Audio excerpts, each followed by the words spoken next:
All of you to this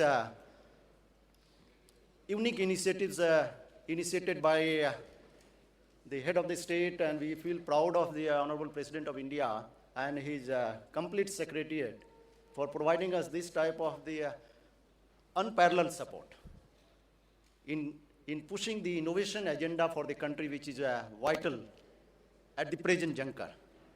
For the purpose of discussion, we have two panel discussions, and then thereafter immediately the Honorable President has desired that the conclusion of the deliberation need to be presented to him.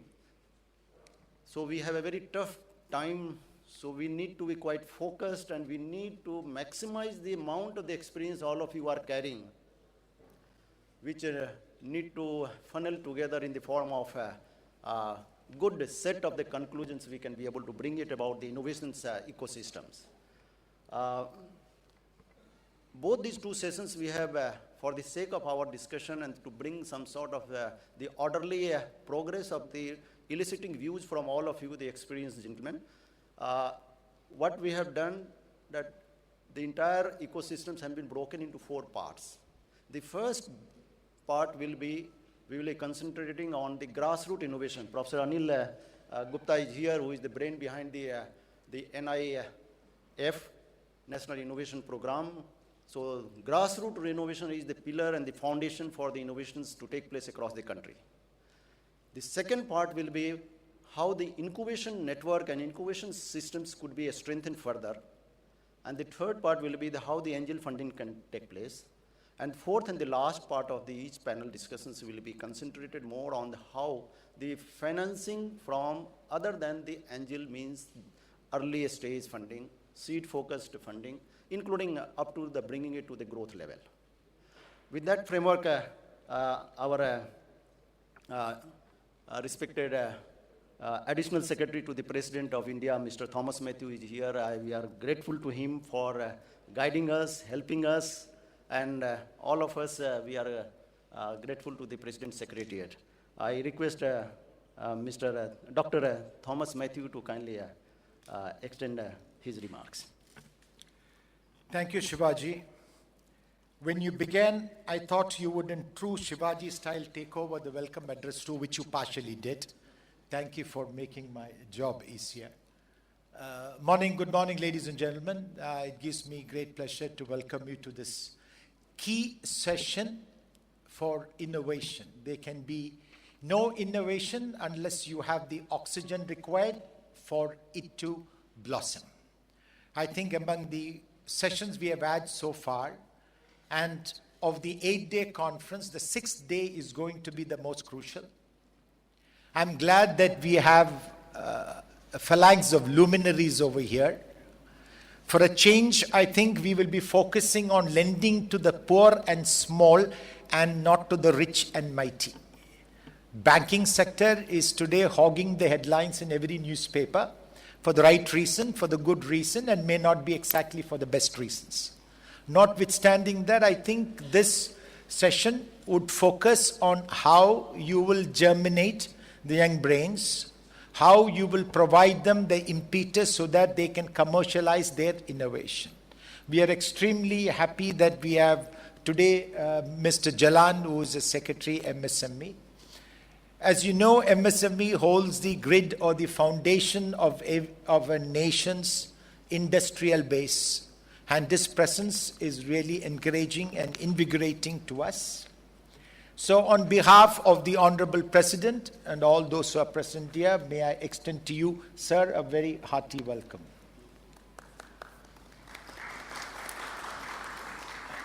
I have my cadre mate and friend, Mr. Rashtrapati Shivaji. He is as fearless as he is daunting, and as sharp as he looks. He carries a great reputation from the state of Kerala and carried it wherever he went, brandishing his sword with great might and ease. He has made great changes wherever he's been, and I'm told by Mr. Suresh that Mr. Shivaji has made great changes at the ground level in this organization. I have great pleasure in welcoming Dr. Shivaji, my esteemed cadre mate and good friend to this gathering. You will, of course, pardon me for not naming everybody, but we have also among the panelists some very eminent members. We have Shri Ashwini Kumar, chairperson of IBA.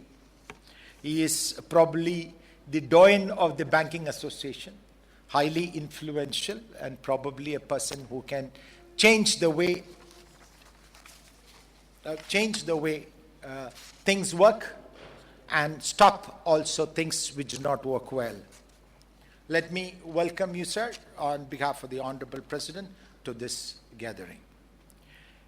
I would also avail of this occasion to welcome Shri A.P. Hota, MDO and CEO, NPCI, Shri Vijay Shekhar Sharma, founder, Petam, and Shri Amol Parvatan, Deputy MD, NABARD.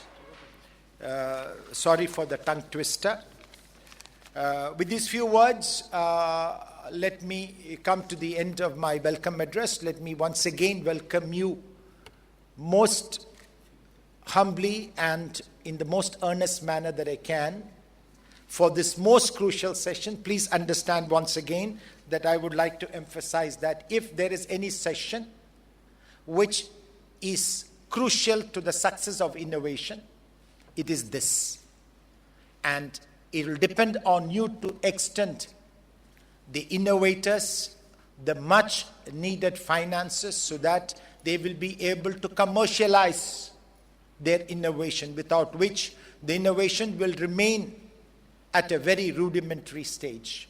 With this, I'd just like to give you one example, how you can extend your help. Everybody has had Coke, for instance. But I do not know if you know that Coke started as a syrup in Atlanta in somewhere around 1888. And the pharmacist called George Pemberton sold it off to somebody, and in 1898 or 1899, it was finally bought over for $1, the bottling. And I was told that there was even that $1 was financed. Look unto yourself and see if you would be able to extend something akin to this so that we can encourage innovation at the grassroots level. With these few words, let me thank you all for coming and welcome you all on behalf of Honorable President Shri Pranab Mukherjee. Thank you, gentlemen. Thank you very much, sir. Thank you for a very hearty welcome to all the participants and dignitaries and the panelists. Now I request Deputy Managing Director of SIDBI, Mr. Manoj Mittal, to give the introductory remarks. Distinguished participants, ladies and gentlemen, very good morning and very warm welcome to all of you. Thank you. It's one of the proudest moments in the history of SIDBI, 26 years of SIDBI, that we are organizing this event along with NABARD in Rashtrapati Bhavan today. India is a heterogeneous country with a diverse set of problems. We still have a large mass of population which is below poverty line. And we believe that innovation could be a game changer in overcoming the challenges of achieving sustainable inclusive growth. And that also has been one of the focused agendas of SIDBI. As the principal financial institution in the country which is engaged not only in financing, but also promotion and development of MSMEs, SIDBI has always been at the forefront of financing innovations over the last 2 decades. As a matter of policy, the focus of SIDBI has been on creating an institutional framework for a larger impact. It's not just doing things on of its own. In the mid-90s, venture capital industry generally meant financing innovations promoted by established businesses with large average ticket sizes of generally a few million of dollars. At that time, SIDBI took the lead. We set up state venture capital funds. And the vision was to facilitate equity funding to smaller innovative ventures as well, which otherwise would have not received funding either from conventional sources or through venture capital channels. starting from IT venture capital fund, growth fund, several state and sector specific funds, social impact fund to micro ventures innovation fund, which is being operated by Dr. Gupta. This has been the testimony of successful journey of SIDBI in this field. But the question is whether this has been sufficient, whether the banking sector has been able to contribute significantly in the area of innovation financing. When we ask this question, the answer probably is no. In fact, I'll quote out of the article of Honorable President of India in the Economic Times of March 15, 2 days back, when he said that a nation that performs high on the innovation has, among other factors, a buoyant and supporting financial sector to leverage innovations. He has further said that a bank manager can open more doors for an innovator in an hour than what an innovator could possibly do in a year. While this statement poses a lot of confidence in the banks, but at the same time highlights the very high expectations of the country from the banking fraternity and the dire need of taking this subject right up to branch manager level. In this background, today's roundtable discussion on two topics are expected to throw some key actionable points which can be taken up for action by various stakeholders for the action at the grassroots. On behalf of SIDBI and NABARD, once again, I extend a warm welcome to all the distinguished dignitaries who are present here today. Thank you. Thank you very much. Thank you, Manoj. Now we have the actual business session to start. Before we are starting, we would like to save some time by skipping over the introduction to each participants and delegates and panelists. We have given the list of the participants, a one-pager on your table, so you can be able to see. And most of our participants here are so experienced, like we have from IIT Kanpur, Professor Fani, and many of you, I would not be able to name it because it will be at the cost of time. So with that, probably we can be able to save some few minutes on that account. Now, for the actual session, we would like to just give you the glimpse of that how the country-wide, every nook and corner of the country, the innovations at the grassroots level is almost has become the part of our life. So we'd like to give you a 3-minute video. I request to start the video. चलते हो तुम धरती पर आसमां तुम्हें पुकारे रास्ता देख रही मंजिल फैला कर अपनी बाहें क्यों चलते हो तुम धरती पर आसमां तुम्हें पुकारे रास्ता देख रही मंजिल फैला कर अपनी बाहें क्यों चलते हो तुम धरती पर आसमां तुम्हें पुकारे रास्ता देख रही मंजिल फैला कर अपनी बाहें क्यों चलते हो तुम धरती पर आसमां तुम्हें पुकारे रास्ता देख रही मंजिल फैला कर अपनी बाहें क्यों चलते हो तुम धरती पर आसमां तुम्हें पुकारे रास्ता देख रही मंजिल फैला कर अपनी बाहें अकेले न चलो हम साथ हैं वो दिन आएगा विश्वास है अकेले न चलो हम साथ हैं बस थाम लो तुम हाथ ये We empower micro, small and medium enterprises. SIDBI. क्यों चलते हो तुम धरती पर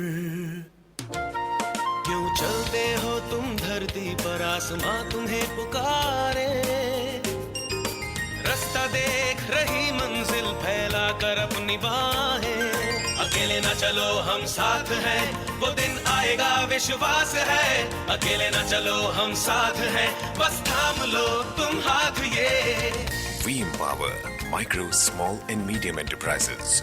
SIDBI. क्यों चलते हो तुम धरती पर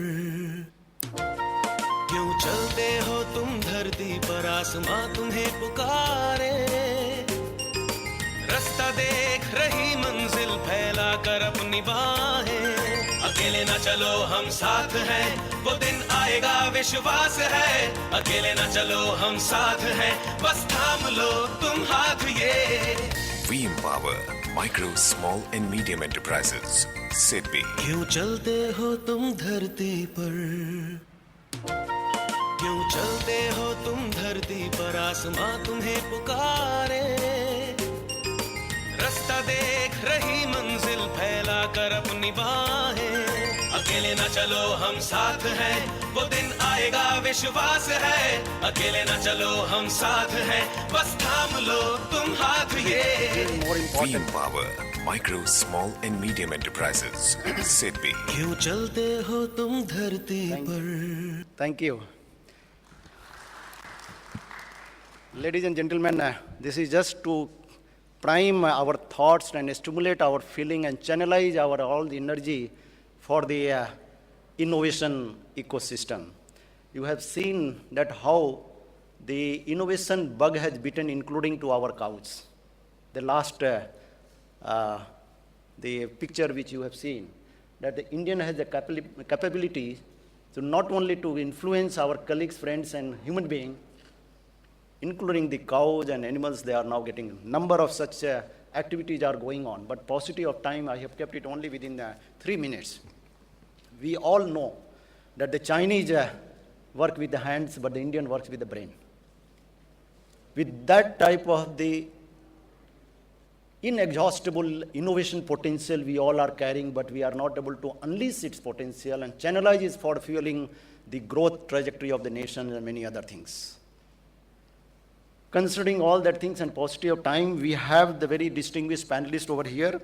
Mr. Jalan, we have Mr. Ashwini Kumar, IBA President. We have Mr. Hotar, Mr. Sarat Sharma, who is the brain behind the entire think tank for the innovations. We have, of course, Professor Anil Gupta. We have Vijay Shekhar Sharma.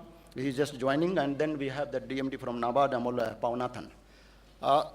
As I mentioned to you earlier, that we will first take up the grassroots innovation level, and what we feel that how the grassroots innovations we can provide a very benign, conducive, and encouraging environment. So this type of the frugal innovations which are taking across the countries could be channelized together. Like for the funding, since it is a first panel for the financing, we can consider like providing the banks for a priority sector's loan requirement, the extra weightage. We can also put it in the form of the regular agenda in the SLBC meeting or district level DLCC meetings, so that it can come regularly, automatically channelized with the intention and the energies. It can be also be taken as an item for the every board and the banks and other lenders as a regular board items. So it can be every board meeting, it can at least be able to take stock of and then can be able to push it on a faster track. Then since the excellent work has been done by the NIF, the Micro Venture Innovation Fund, which obviously the brain behind the entire thing is the brain behind the grassroots innovations, we will like to have on this particular segment to begin with. I think we can request our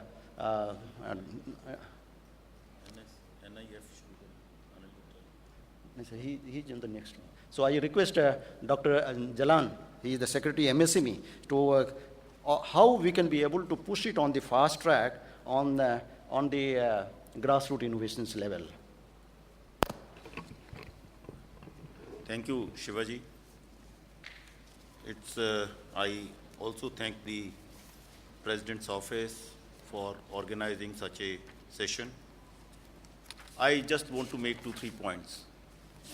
Perhaps going out of what Mr. Shivaji has said, 2-3 things from the MSME's point of view, which I wanted to make. One is, let us innovate in financing the MSMEs itself. Banks have been financing the MSMEs on the basis of AAA rating, AA rating, AA+, PP+. These don't work in the micro and the SME segment.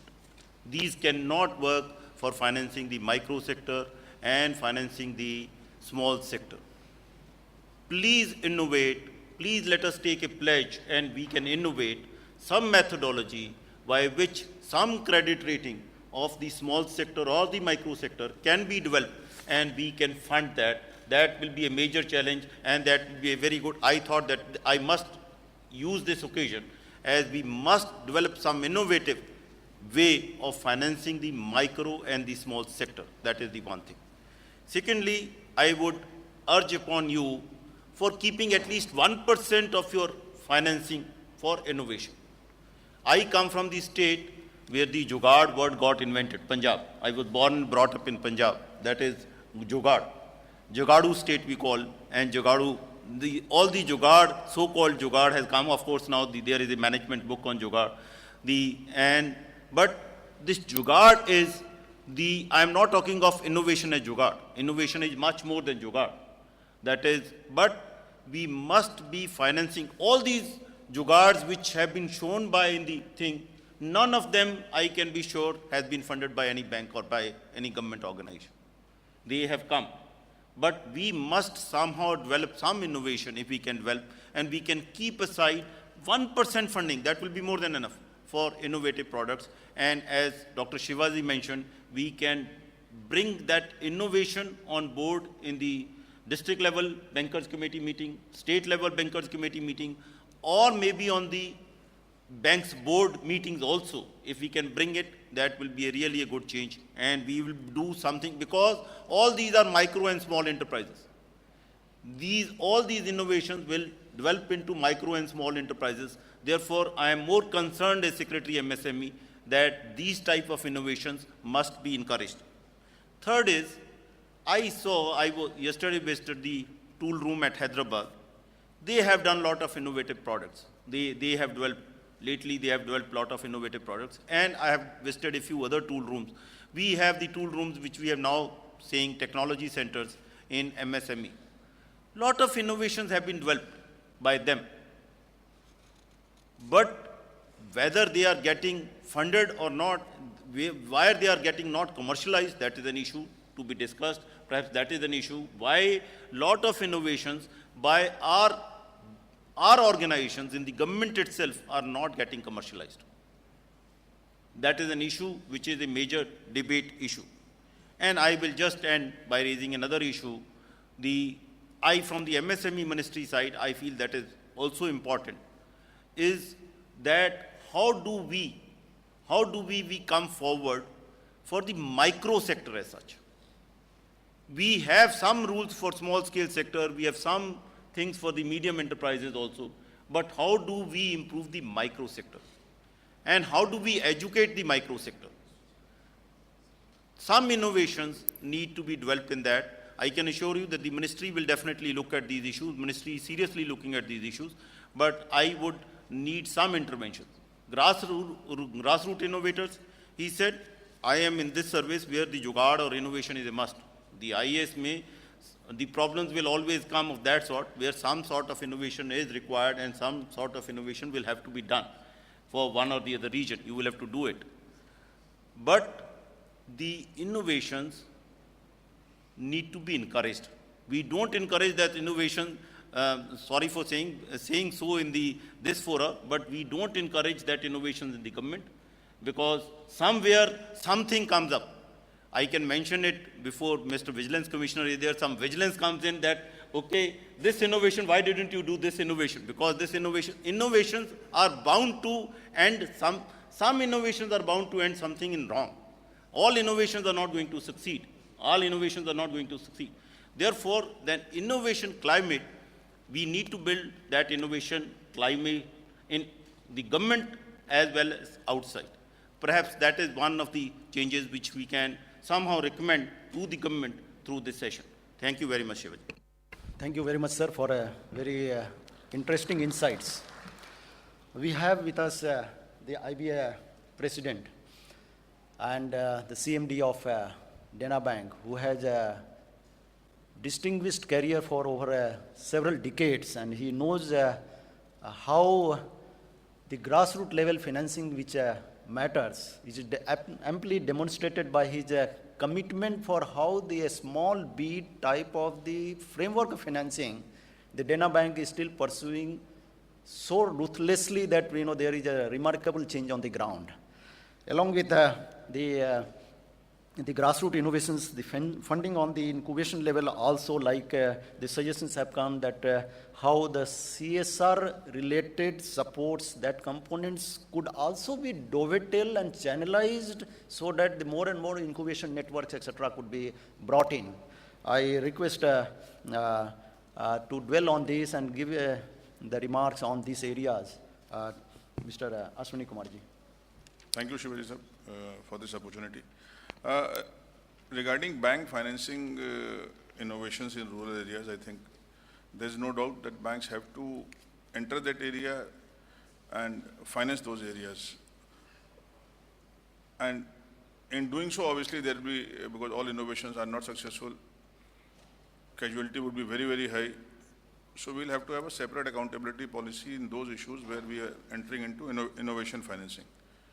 Second area in innovation financing is how to commercialize it. Because only if you are financing innovation, it does not get commercialized. As Jalan Sahib has mentioned, there are a number of innovative products which are not getting commercialized. So my request to Jalan Sahib is that why don't we put this product on the website and invite people who want to commercialize it? So that there are entrepreneurs, there can be a gap between entrepreneur and an innovator. So that gap has to be bridged up, and if we have products which have been innovative, but we don't have entrepreneurs, so I think that gap can be channelized. Regarding banks financing micro enterprises on the basis of rating, I think there's some understanding gap at our level, because small and micro enterprises normally banks don't insist for rating, and we'll look into it. If some bank is insisting on that, we'll try to solve it out.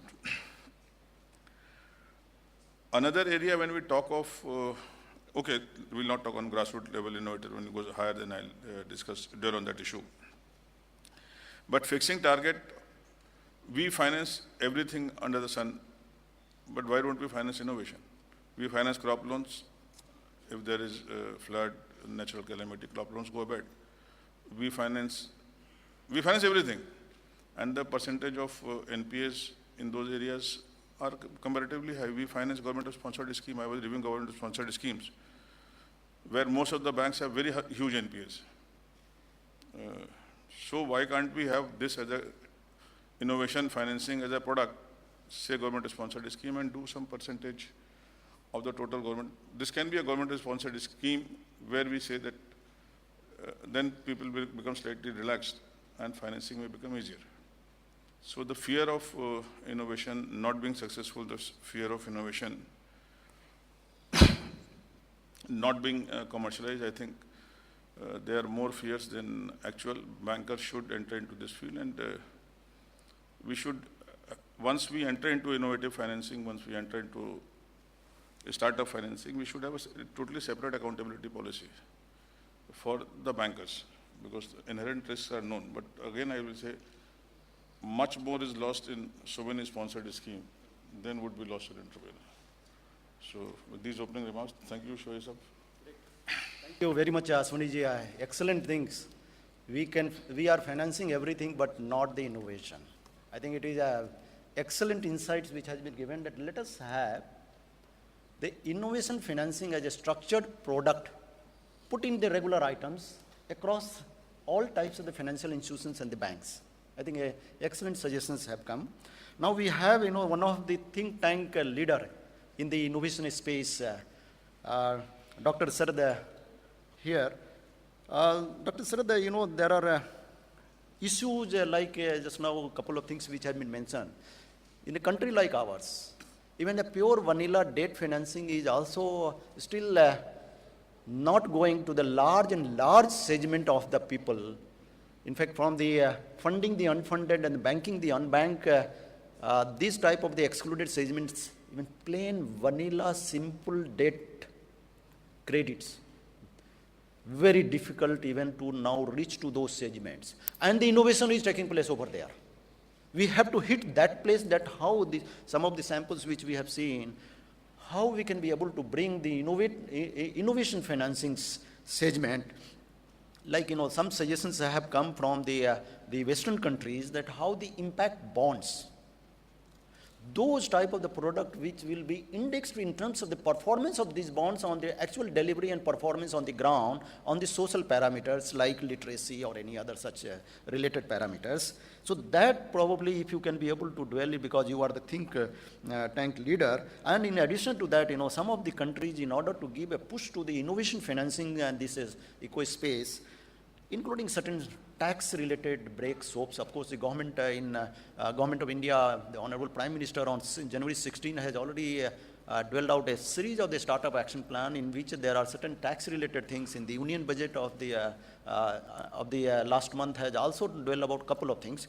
But still there are something like, giving how the capital gain tax could be given, how the angel funding, their definition could be tweaked, because right now there are some of the angels are not finding it. Even the 56(2) of the IT Act is above and over the gain over the fair market value. Some of the action has been taken that how it is actually getting translated on the ground, its impact and all.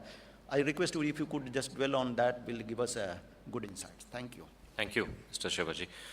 I'd like to first frame the problem. I think there are three parts of this problem. One problem is exactly what Mr. Jalan talked about. There's insufficient financing going in the micro sector, right? I mean, you have informal financing available where a micro sector person is able to take what you would call as an informal loan. Many people call it a Sindhi loan. But they are very, very expensive, and we need the formal sector to expand that market in a very big way. So that's clearly a very big problem. The second problem that you have is the interest rate inversion, and that is very timely. The big companies which get the lowest interest rate have the highest NPAs. Microfinance, which has the highest interest rate, actually has the lowest NPAs. And this is an artifact which has to be sorted out. And so the question is the solution for this somewhat linked with the first problem? And I think it is, and I'll come back to that in a minute. And the third problem that we have is that our recent noise on entrepreneurship has masked a fundamental problem that is lurking. While our entrepreneurship index has gone up for 3 years in a row, 3 of the last 4 years, our innovation index has actually fallen for 4 years in a row. We are not in the top 75 countries in the world. And last year was a dramatic fall of 4 points, 4 places in our innovation index.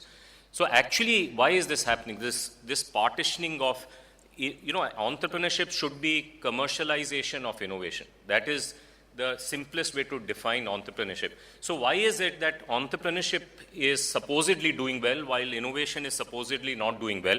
And the reason is that all this entrepreneurship is powered around middle class India. Somebody sitting in New York or China or in Japan is saying if middle class people buy cars in this way in US, China and Japan, the Indian middle class will also do that. And they misestimated the size of this middle class. And now this missed estimation is coming to reality, and therefore the amount of money that has been committed to it is proving to be wrong, and we will see very, very painful correction later this year, early next year, as many unicorns of ours actually go bust.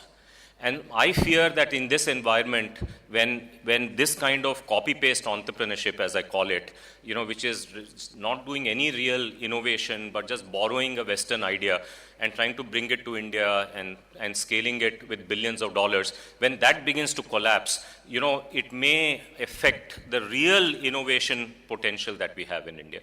So I think there are dark clouds looming ahead, and I just wanted to mention that because our solutions have to take cognizance of that. The fourth point, which is related to this, is I think the banking sector has so many things that they have to fix, and that will cast a shadow also on new areas of investment, because the focus will be in putting the house in order as we go forward. So the question then is, what is the solution to all this? Is there a solution to all this? And I think our answer is yes, there is a solution to this. And the solution actually lies in focusing on the interest rate inversion that we talked about. The interest rate inversion, actually, if you think deeply about this, is an artifact of information asymmetry. There is more information available about a big company than is available about the micro entrepreneur, and therefore it is safer to invest in a big company than it is to a small entrepreneur. And that is where you brought out this idea of needing some kind of a rating for small companies. I feel actually what is happening, because people are going mobile, there, even small entrepreneurs, we were part of an exercise called Digital Desh, where they traveled from Amritsar to Kanyakumari and studying small businesses everywhere. And they found that even small businesses are using WhatsApp everywhere. And so we are at this cusp of lots of stuff going digital. And as it goes digital, it is possible to elicit the information that you need to make a discrimination between, is this street vendor, is this thele wala a better candidate to give a micro loan than this thele wala? Because you would know how many times have they recharged their phone, how have they spent the money, the cashless money that would have come to them perhaps from the DBT route, how many of the sales have been on mobile cash. And these will become data points for determining what the new loans will be. Now, this alternate lending system is beginning to come upon us. And I think there are institutional things that have to be done. And Dr. Shivaji is at the forefront of this with Mudra, for example.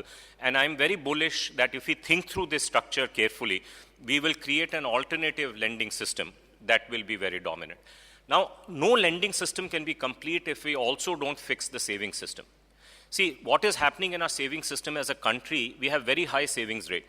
We have a high saving rate like many other developing countries. But do you know that if you take all our assets under management in mutual funds, they account only for 9% of our GDP? While even Thailand, Indonesia, and Malaysia, their assets under management of mutual funds are 40 to 50% of GDP. And of course, the Western economies where the saving rates are low, but all savings are in the formal sector, they exceed 100% of GDP. So the explanation for this is that the small person does not trust our formal system, banking system, and does not trust our mutual fund system, and therefore they go and put this money in gold and chit fund. And I would submit to you that this is wrong thinking. The reason it is wrong thinking is because a mutual fund distributor, today, licensed distributor, gets only 50 basis points to sell a mutual fund. To onboard a mutual fund client costs that person 1,000 to 1,500 rupees to onboard a new mutual fund client. So for 1,000 and 1,500 rupees, the only way they can make money is if that client invests 3 lakh rupees that year. Because then only they break even. This is hoping that that customer will remain a customer in the second year. There are only 4 million households in India which have a saving capacity of 3 lakh a year. So by design, our system is not meant to penetrate anything other than the 4 million households.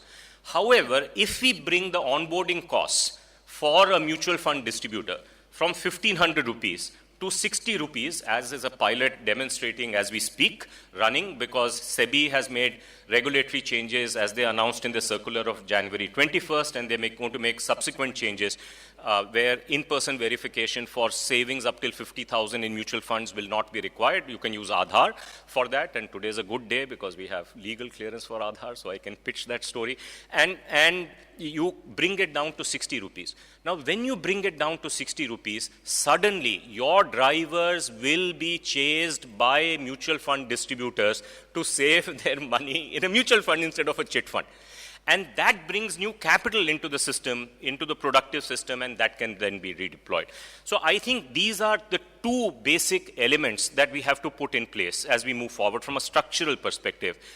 Figuring out how the micro entrepreneurs will release data so that lenders and perhaps alternative lenders will invest in them, and how do we bring our savings rate very much higher in the formal system than has been the case. And I think by use of technology, by use of technology of three kinds. One is a technology that I already mentioned, Aadhaar.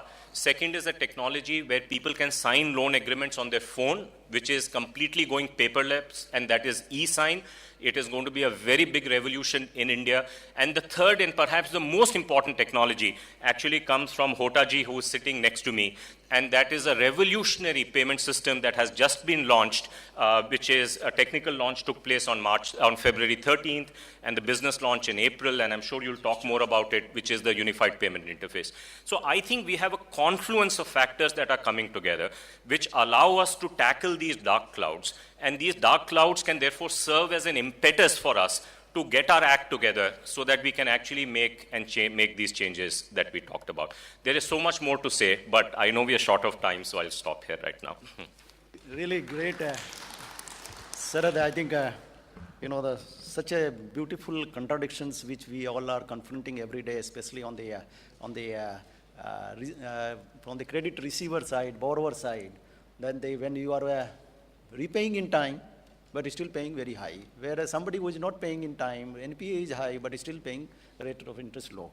We have with us, what Sarad has mentioned, the technology backbone of the country is now spearheading and becoming more and more robust under the leadership of NPCI. We have Dr. Hota with us, and our one of the most important objectives is to push our economy more and more cashless.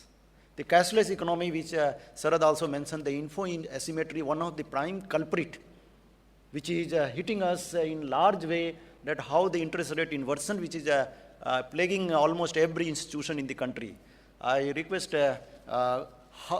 Hota that how the Aadhaar and unified payment systems or other such couple of initiatives which you have undertaken could be able to provide a backbone for innovation financing, because the informations and its assessment, because the bankers, they feel many a times how its potential could be assessed in the due diligence process, that probably the technology will provide us.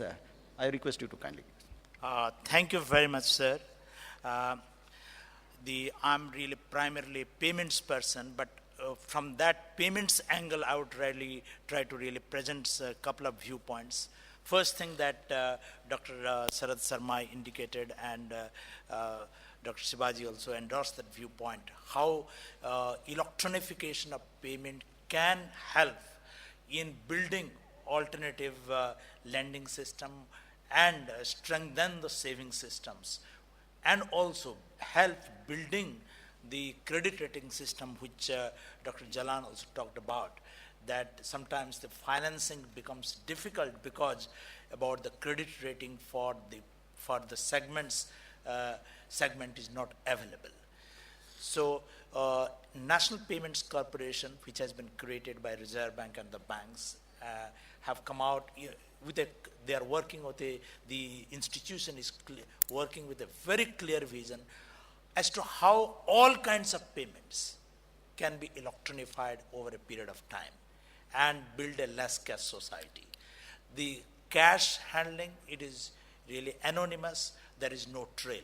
But if the transactions happens electronically, be it electricity bill payment, telephone bill payment, water bill payment, money transfer, everything gets electronically captured.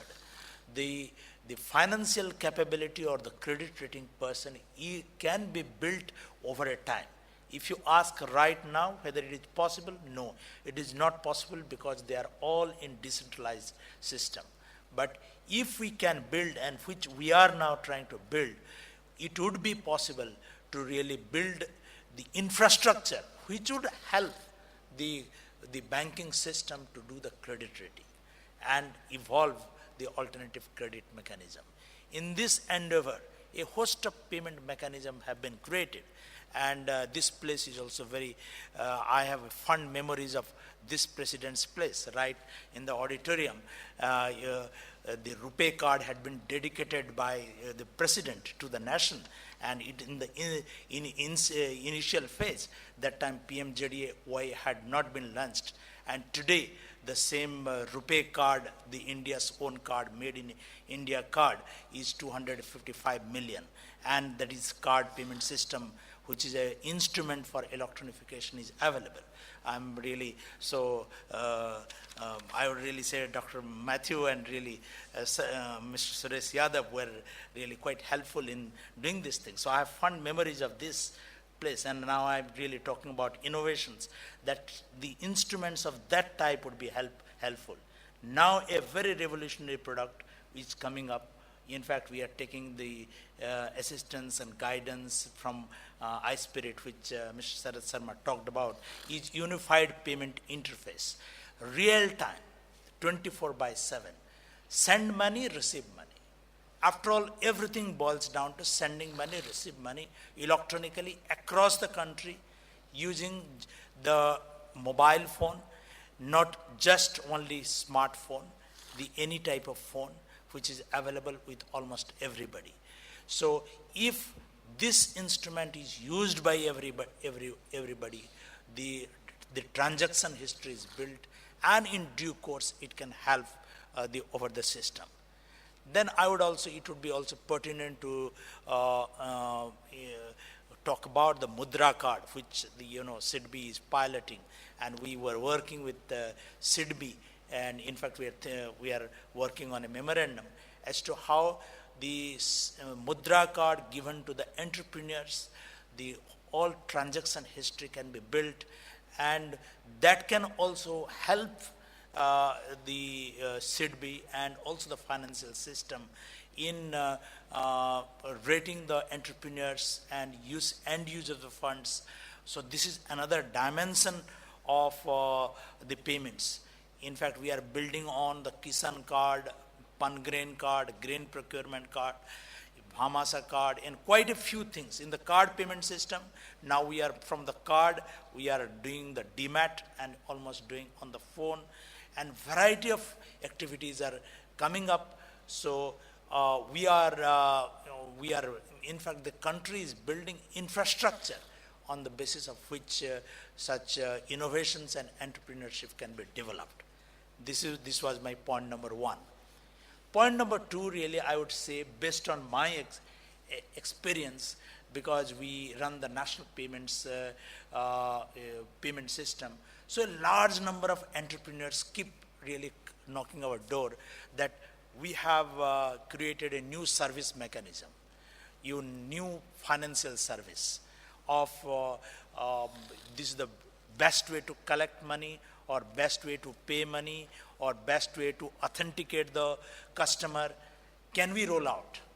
Can we do commercialization? How can we do that? Is it permissible under the regulation? Can the national infrastructure support? Can you really work with some banks so that it can be done?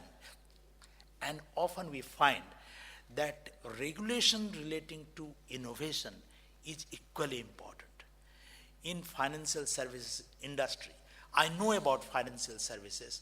I know similarly in each services, there could be, the innovators will come out with product, but it can't be rolled to the market because the permissions are to be done, and permissions to permit, it has to be within the framework. That framework becomes so rigid that it cannot really be rolled out. And really, obviously, if it is not rolled out, that entrepreneurs will really fold up. So it is also necessary, I would really submit, that the regulators need also to see the managing innovation. I know the current Governor, Reserve Bank of India, talks about the managing regulation, in the regulation of the innovation in financial services. Similarly, if all the regulators can also be brought together as a part of this initiative, then the culture of innovation would really come in the country. Because culture of innovation, financing is a major part, but the regulation has also a significant part, and the regulators must be brought together. That is what these are the two submissions. Thank you very much for the opportunity. Thank you very much, Dr. Hota, for a very interesting aspect of the technology, how it has the potential to transform the entire ambience, and we can be able to reach our goal. We have with us the NABARD DMD, Mr. Amol Paunathan. As you know, that NABARD has been working on the grassroots level and has extensive experience in terms of this financing of innovations. I request Amol to kindly give us the remarks. Thank you, sir. Good morning, all. I would like to make a few points very clearly, is that The innovation financing is different from the startup financing. And innovation is more towards philanthropic because we are not sure the product is going to be successful at the end of the day. So therefore, the risk levels are very high. NABARD since beginning, we have started this as a kind of innovation fund, which is a philanthropic fund established by NABARD. We have financed more than 674 ideas for product innovation. And I will tell you the success rate is quite high in terms of product innovation. There have been very good products. Some products are multipliable because the size is same and it is, even it is multiplied, it is quite useful to the community. Some products have to be upscaled. It is miniaturized innovation. You have to make it bigger in order to be useful to the society. See, in both the cases, we require someone else to intervene and take this to the business levels. So once the product is successful, up to that, we really say that it is philanthropic because we are not sure about the outcome. But nevertheless, support is required, especially in the rural areas. People are not really good at even documenting, etc. They have a business, the product ideas.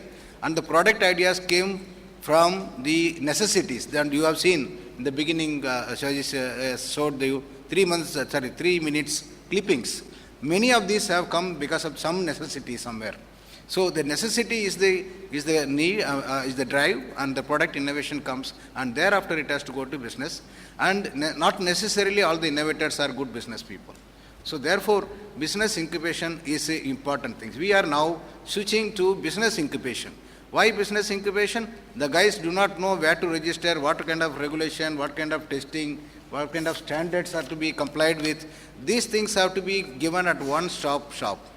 So that is necessary. We do not have sufficient infrastructure which can guide the business people, especially the startup people, in terms of this.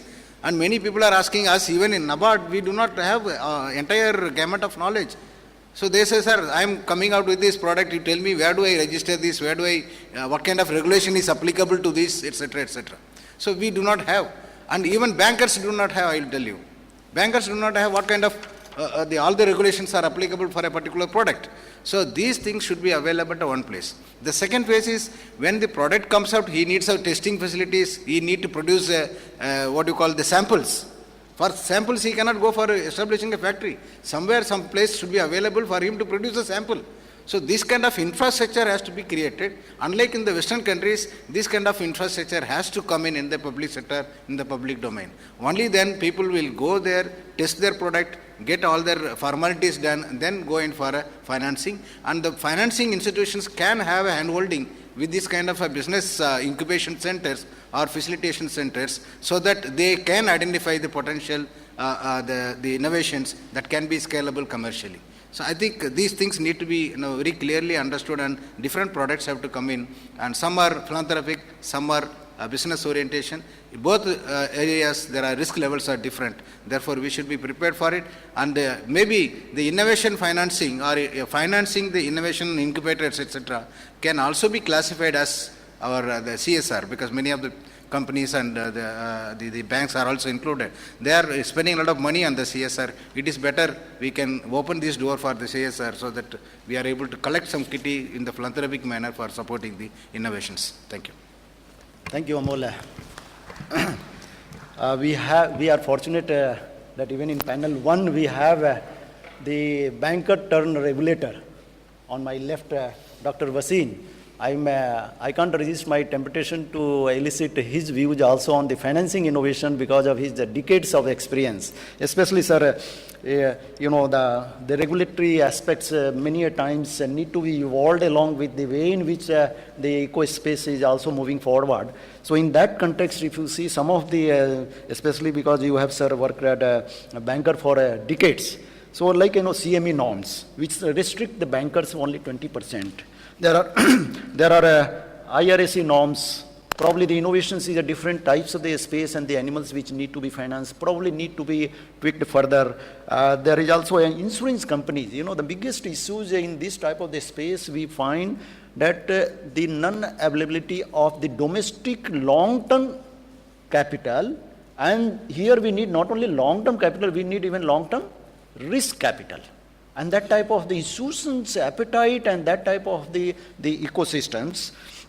There are now the good certain initiatives have been undertaken like AIF, now the non-government pension schemes which are standard NIFs, NPS, those people can be able to invest up to 2% in the AIFs. But government in fact, Mr. Jalan also, we will request him on that to kindly just give us, especially his work as a Central Provident Fund Commissioner, the manages the long-term huge resources, which if it can be allowed and whether it can be, then we will have the tons of the capital, long-term capital, which can be used for financing the innovations. We have also the initiatives which the government has taken on January 16, like the venture debt, which is again a very scarce commodity. Dr. Saurabh Srivastava is here, who is the champion on this area, which we will, he is in the next panel, so we'll, what happened that this venture debt, especially when you are reaching to the growth stage or near growth stage, then there are certain commercial and other related business interests that they not to offload their stakes and then go for more and more the venture debt capital.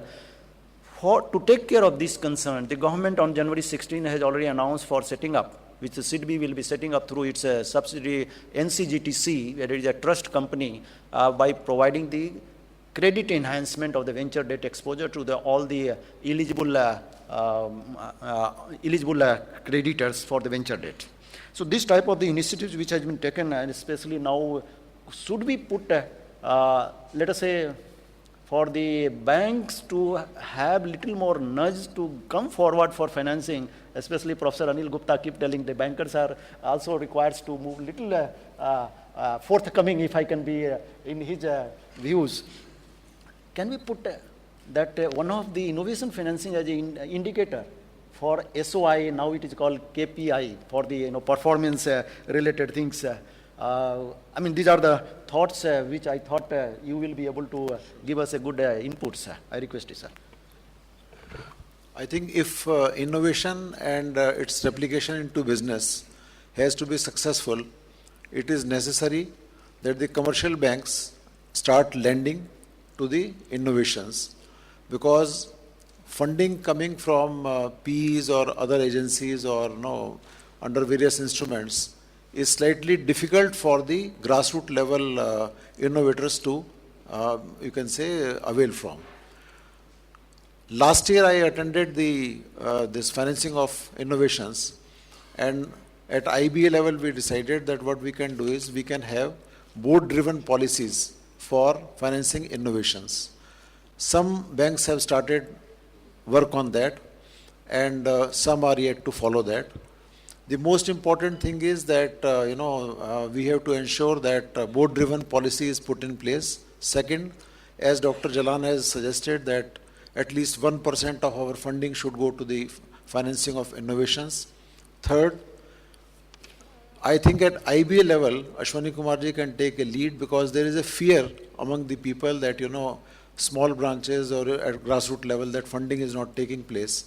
So for this, what we can do is we can have board-driven policy and a cell at HO, which can coordinate with incubation centers at various universities. We have seen the editorial article of Honorable President of India, where he says that educational institutions are the nurseries of, you can say, innovation. And these nurseries have to be attached, or you can say amalgamated, or their efforts have to be taken together along with the bankers. For this, it is necessary that all banks, commercial banks, or you can say starting with PSBs, can have a cell at the head office which can draw the outlines and start coordinating with the incubation centers or these IITs, IIMs, so that whoever people are having some innovative ideas there, those can be funded.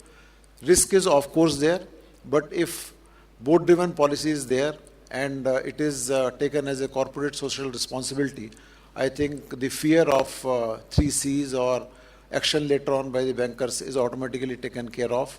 And in this context, I think bankers necessarily have to start funding the innovation so that we can take the innovation into a commercialization and a sustainable growth and development tool. Thank you.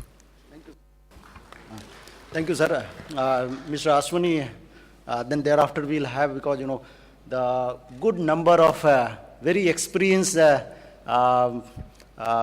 personalities are here in the participant side. We could not be able to accommodate on the panel side. So after this, we'll have the very, the pointed observations or questions or this type of things from the audience after Mr. Ashwani completes this. Yes, Mr. Ashwani. No, I just wanted to add one point and wish to have the feedback from the House or discussion in the House.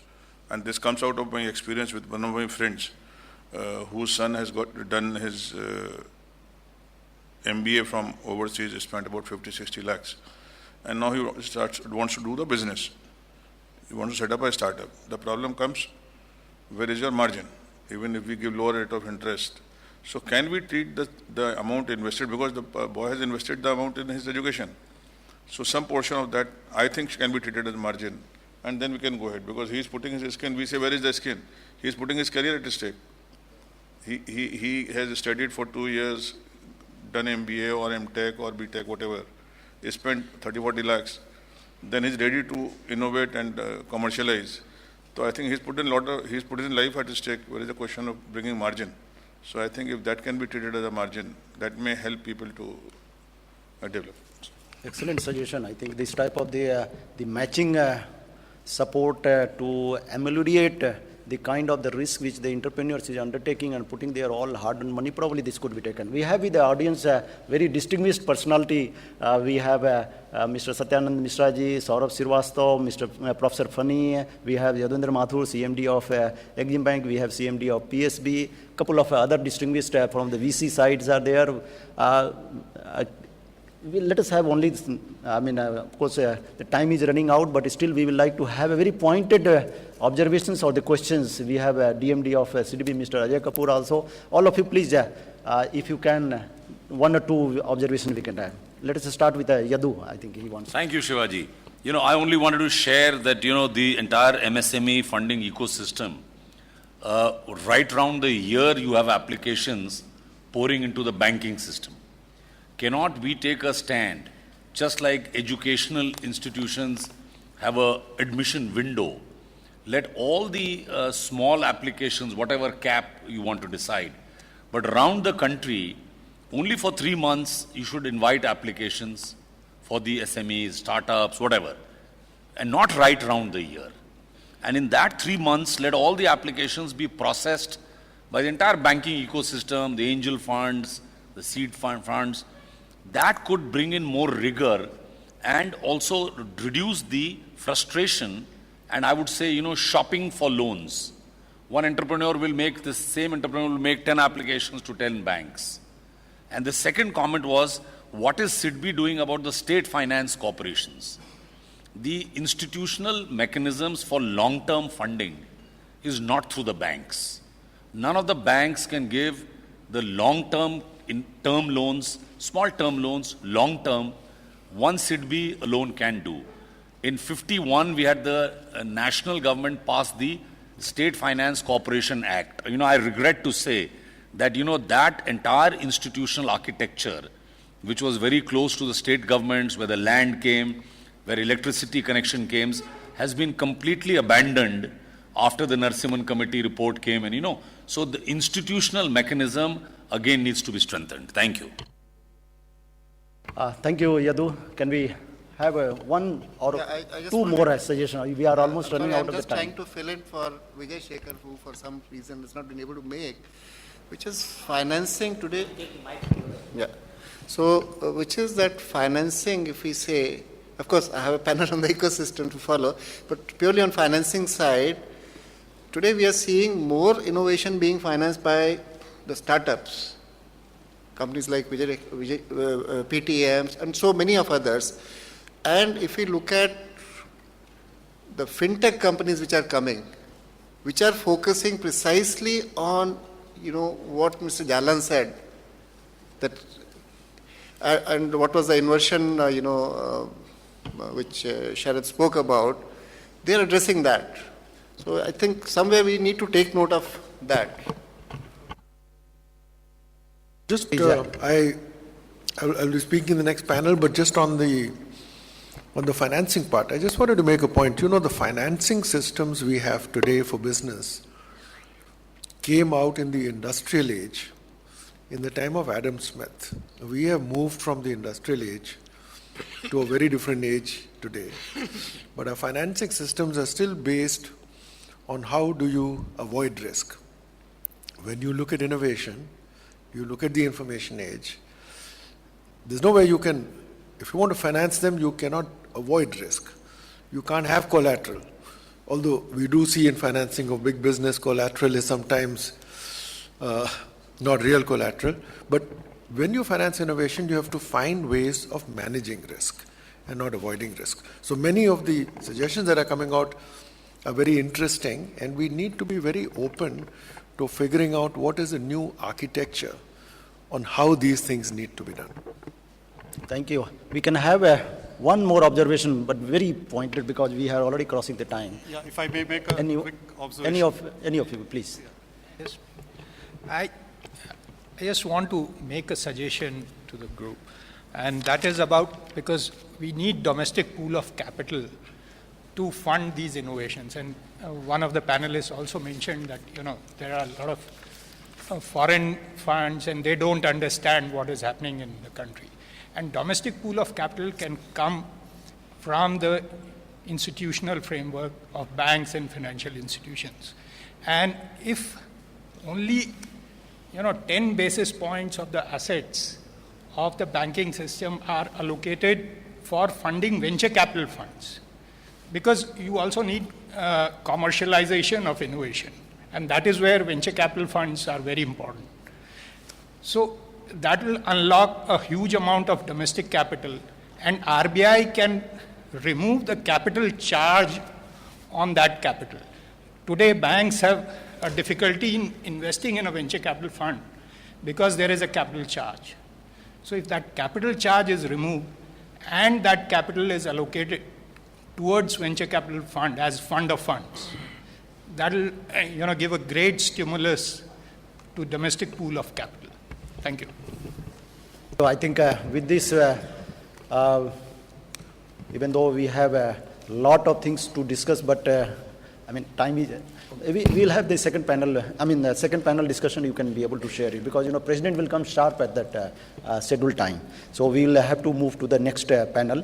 Here, I must thank especially all the panelists for giving us such a interesting insight, which will probably have the potential to transform the way in which we are looking for and bring it the mission mode framework for this innovation space.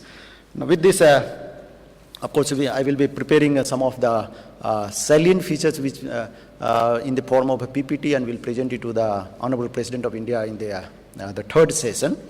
Now we will, with the kind permission from all of you, without break, we will like to go ahead for the second panel discussion, which is for strengthening of the innovation ecosystems. Again, we will like to have follow the similar format, starting with the first one is the grassroots, then we have the incubation, and then of course in angel funding, which obviously the value of death, if you see the startup life cycles, how that particular area becomes so crucial. Otherwise, the large number of the innovations die during that valley. So incubation, and then thereafter we have the early stage funding related issues. We will like to discuss it. Especially Professor Anil Gupta is here. He has been working day and night, and with his team and the colleagues, everybody, to ensure that the grassroots innovations become the real foundation and provide the pillar and backbone for the innovations complete ecosystems. That the suggestions, a good number of the people have pointed out that how we cannot have a little bit more institutionalized framework on the line with we have the National Skill Development Council. We can have the National Innovation Promotion Board, which will go not only at the national level, will go to the state level, will go down to the district level, and district level, which we discussed in the earlier session, can be discussed, can their representative can come and they sit in the SLBC, DLCC meetings and all, so that that type of the agenda and that type of the issues could be, getting attention of the all the concern and other stakeholders. So is the case that I think Dr. Bhasin also mentioned that innovation, which is now getting entrenched and ingrained in the every Indian in every walk of the life, we can have the formal structural syllabus itself. Professor Fani is here in the educational system, especially on the higher and the technical education, where the innovation as a subject or for certain credit or this type of things, which will have the more focused mission mode type of the attention from all the concern, which is a very crucial. In fact, the President of India here has been paying a lot of attention, especially for how the innovation can become the almost integrated and entrenched, pervasive items in the entire educational system in the country, which will obviously the new aspirational young generation, they can be able to again, put it on a faster track. There is a need for obviously, how single window system we call it for the normal financing systems. Now that, yeah. So for the normal formal financing system, single window system we call it. Here we can have a portal, which of course SIDBI has today. The startup portal has been already been put in place. In addition to that, whether it can be done, and those related issues, I will now I will invite. We have. Dr. Bhasin, of course, he is already on my left. Dr. Saurabh Srivastava, one of the staunch supporters and probably the ardent, if I can be permitted to say, activist in this front, who has been going ahead for the innovation system. We have Professor Fani from IIT Kanpur, of course Ajay Kapoor. I will request to start with Dr. Saurabh Srivastava, that how the ecosystems you feel, that couple of points which I mentioned to it, do you agree with that? And if so, then how it can be put further robust systems on the ecosystem? Yeah. So I think firstly, it's a very good time that we're focusing on this whole area of innovation and the associate entrepreneurship which will commercialize the innovation. Because we often forget that less than 400 years ago, we were a very innovative nation. We used to account for 25% of global GDP, same as China, same as all of Europe. But over time, with colonization and a license permit quota raj, we kind of let innovation die down. But we have already seen examples of what innovation and entrepreneurship can do. And I say this because if you look at India today, the one example we all know, that in 25 years, driven purely by middle class, first generation entrepreneurs, we created an IT industry from $50 million to $160 billion. So we know it can do it. It's a world-class industry, accounts for a third of our exports. So this can be done within India. And this is a good time because we have many challenges in India today. In healthcare, half our people don't have access to affordable healthcare. We only have a third as many teachers as we need. We know that 80% of our people are unbanked. But these challenges, at the moment they are challenges, they are also opportunities for innovation and entrepreneurship. And the good part is that in a country which has these challenges, we also have world-class entrepreneurs, world-class innovators. We have access to the best technology today. We have 1 billion people who are connected. And a lot of activities and institutions have been coming to the ground. So if there's one country where we have both the challenges, the scale of those challenges, and the people who can fix it, then it's one country, which is India. And it's important because just like Silicon Valley in many ways became the place which was a hub of solving problems of the world's top 1 billion, we are the best equipped to find solutions and solve problems of the next 5 billion. And when we do it, we'll solve it not only for India, we'll solve it for the world. So it is very important for us to do that. But while Jugaad has always existed, and we can never stop Jugaad in India, to really get global leadership and scale, we do need to strengthen the ecosystem and we do need to strengthen some of the institutions. And if we look at strengthening the ecosystem, we have some examples. For example, if we look at some of the things government has done which are helpful, if we take the US, Department of Defense, Space, many of those have actually helped build IP and industry in the US. So US is leader in defense equipment because of its Department of Defense. So because it's really enabled universities, the private sector to actually share, build solutions and then keep some of the IP. They've done that with universities and institutions. Internet, DARPA was a US Department of Defense funded project. The language COBOL in IT was developed out of a defense grant. Israel has done the same with security. They have a lot of people who work on it and then can retain IP. So there are things that the government can do. But similarly, the corporate sector has done the same thing in the US. If you look at the kind of interaction between academia and the corporate sector in the US, it has not happened here. That needs to be done. Maybe there are some things that the government can do to also incentivize corporates to do it, but it's another way that you begin to build different kind of accelerator mechanisms. The same thing has happened in funding. If you look at the US example, they've had this SBIC program where the government puts in a small amount of capital and pulls in a lot of private capital to go into investment in early stage ventures. Similarly, if you look at, again, government, it kind of created enabling legislation that was talked about earlier, which drew a lot of money into the sector. So the pension fund enablement really created the VC industry in the US. Venture debt, for example, is a concept which is very prevalent in the US and is very critical for us because straddling debt and venture capital, you need to have some more innovative instruments, and we can do with many of those. The examples are very good. In the US, for instance, in Israel, the government, using just 5% of its capital, has drawn in 95% from external sources. So what we can do within India is, whether it's from overseas, whether it's from private sector, it's important for us with a very small amount of government capital to create mechanisms, create instruments, create an architecture where we draw in large amounts of public capital. Israel drew in only foreign capital because they didn't have domestic capital. They had different legislation. In the US, they created legislation for their own capital. In India, what's missing right now is enabling legislation to create more domestic capital to go in, because domestic capital tends to take more early stage risk globally. I think institutions are, to my mind, extremely important.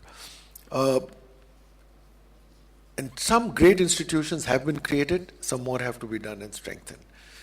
SIDBI is an example of a phenomenal institution that got created for looking at MSME. Think of where we would be if SIDBI did not exist. It pioneered so many different activities.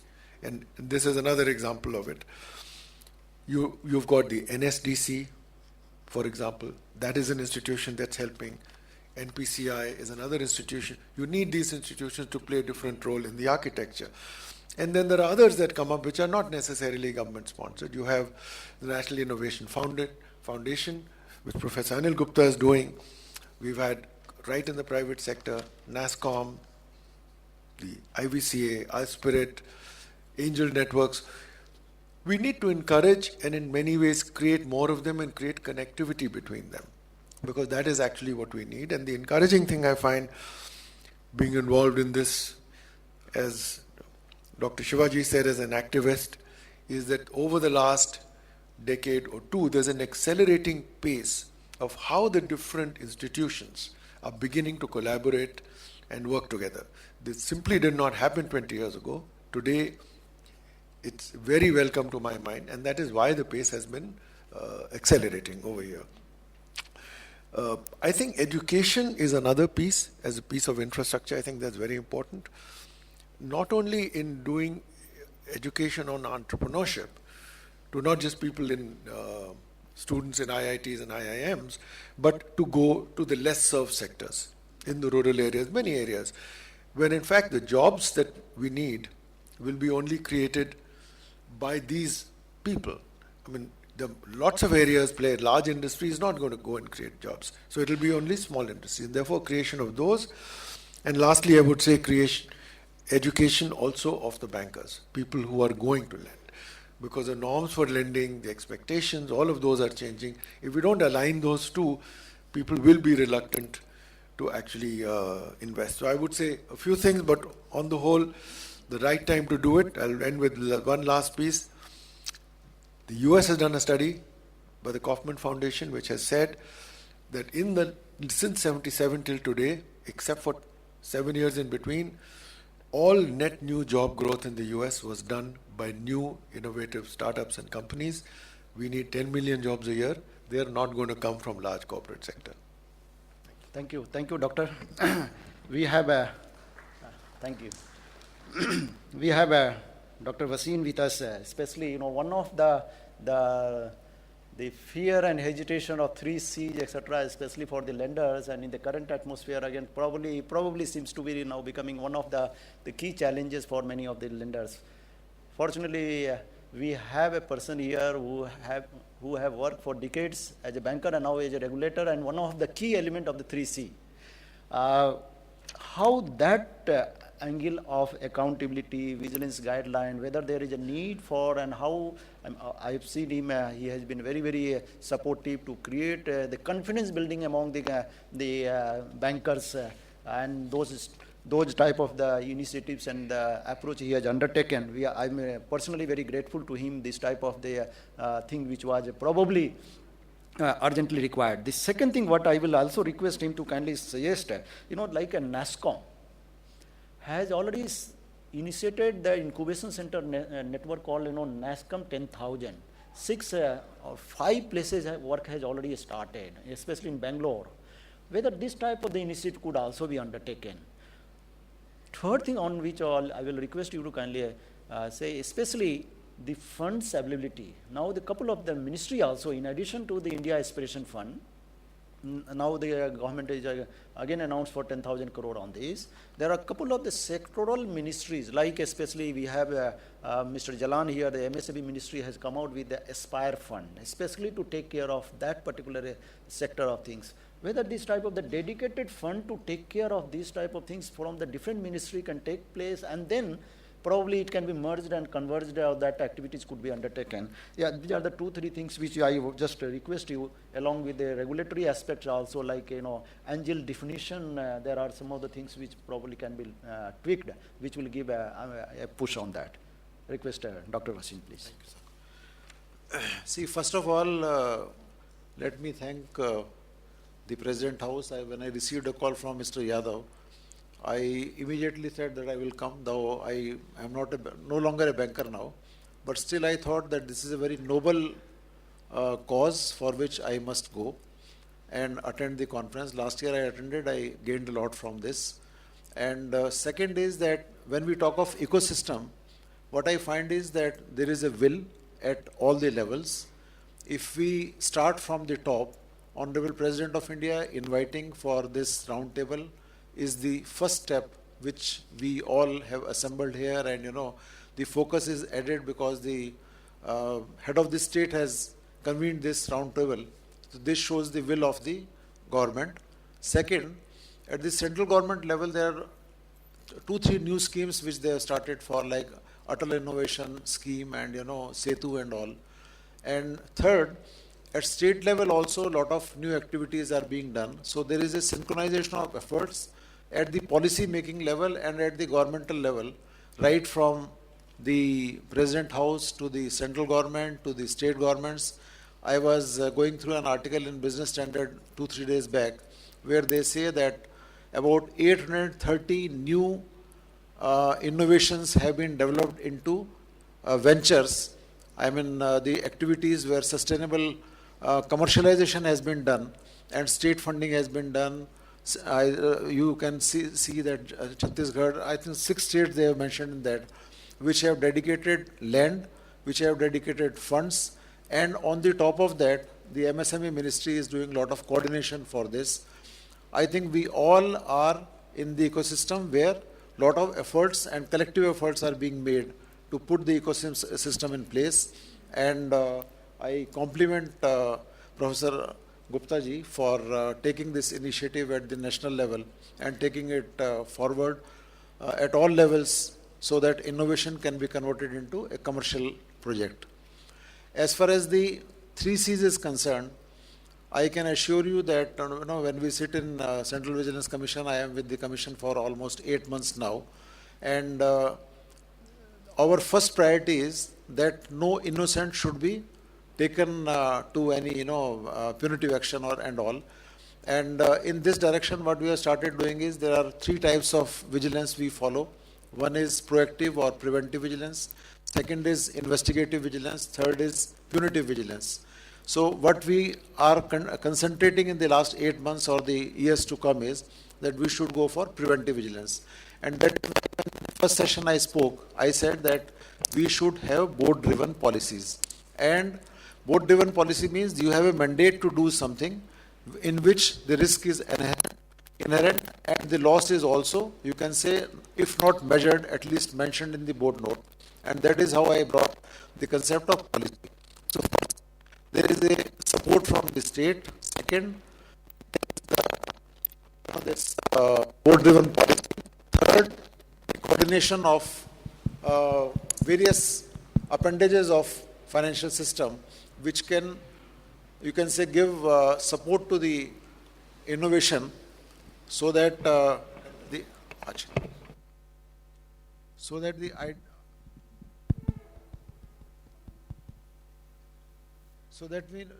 when we ideate and innovate and implement, there is no fear of 3 C's.